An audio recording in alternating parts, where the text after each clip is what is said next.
This is your technical update from the LMAX Exchange Research and Analytics Desk for Monday, August 31st, 2015. Euro dollar. So the euro has come back under pressure since putting in that high that we saw the other week at 117.15, which could now be a medium-term lower top ahead of a more meaningful bearish resumption. Key support now comes in by that medium-term support in the form of the low that we saw back on the 20th of July at 108.09, and the market could trade back down there, and that level guards against more critical support in the form of the March multi-year low at 104.62. At this point, only a break back above last Thursday's high at 113.65 would take the immediate pressure off the downside. Sterling dollar. So cable has come back down to test some critical support in the form of the 200-day moving average, and this is going to be the key level to watch over the coming sessions. A daily close below the 200 moving average would put the pressure back on the downside and open the door for a move potentially back down towards the 150 area. However, if the market is able to hold above the 200-day moving average on a close basis, they would put the pressure back on the top side and suggest that the market could still be poised for fresh upside towards a retest of the 2015 peak at 159.30 further up. Dollar yen. So dollar yen is in the process of retracing a sharp downside move which took the market all the way down to fresh multi-day lows down around the 116 area. At this point though, the rally is viewed as corrective given that breakdown that we've seen, and any rally should be well capped now below 122 in favor of a lower top and bearish resumption back down towards 116.12. Really, only a close back above 122 would put the pressure back on the top side and suggest that the market could be poised for a bullish resumption.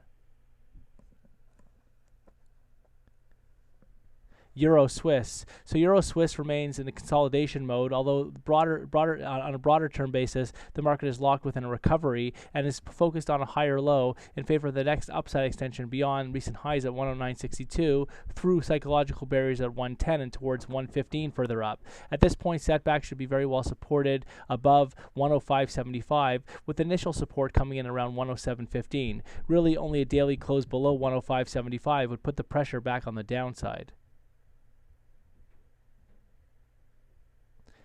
Aussie dollar. So Aussie remains locked within a well-defined downtrend, and the market is consolidating just off the recent multi-year low. That's a 6-year low at 70.40 from the other week. At this point, a break below 70.40 will open the door for a move below psychological barriers at 70 and towards the next measured move around 68. However, inability to do so will open the door for more correction and consolidation before the market eventually does head lower. Really, only a break back above 74.40 would take the immediate pressure off the downside in Aussie dollar.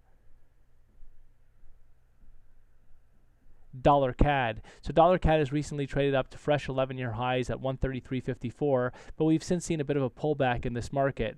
The market is looking stretched, but does remain locked within a well-defined uptrend, so any corrections that we do see, and we could see over the coming session, should be very well supported ahead of 128.60 in favor of a higher low and bullish resumption above 133.54 and towards 135 further up.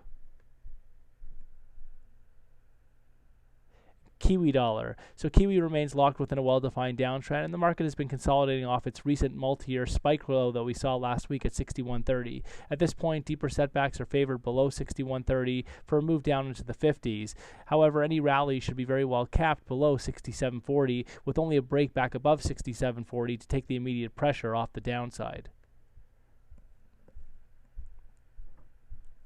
SPX 500. So the S&P 500 has rallied quite sharply since that significant collapse that we saw the other week down towards just shy of 1800.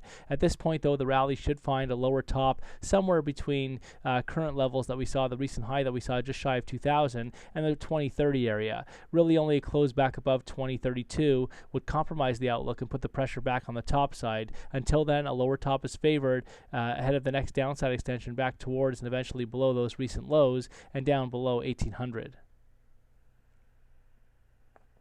Gold. So gold has been in a recovery mode over the past several days, with the market bottoming out by those fresh multi-year lows below 1100. At this point, we have seen some setbacks from recent recovery highs to 1170, though these setbacks are looking to be supported ahead of 1100 for a higher low in favor of the next upside extension beyond 1170 and towards medium-term resistance at 1233 further up. Really, only a close below 1100 would put the pressure back on the downside.